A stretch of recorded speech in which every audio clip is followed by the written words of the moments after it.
Hello mga kabady, tayo ngayon magpapalit lang clear visor ng ating SEC na helmet, no? Tutorial lang to mga kabady, no? Medyo simple lang to. Ayan. Okay, yan. Medyo tinanggal natin yung clip dyan sa may gilid. Pinutin lang natin mga kabady, no? Yan, yan. Tanggal na siya agad, no?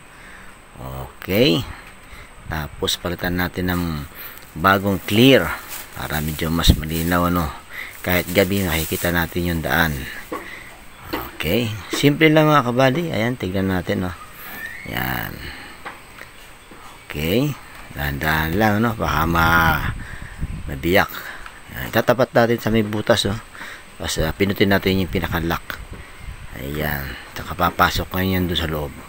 Okay, ayun. Pasok na, sa kabila naman.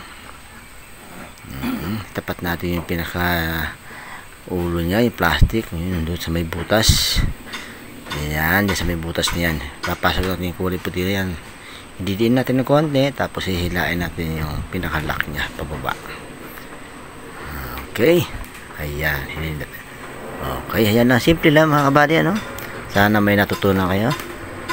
Okay, maraming salamat. Thank you for watching. Bye-bye.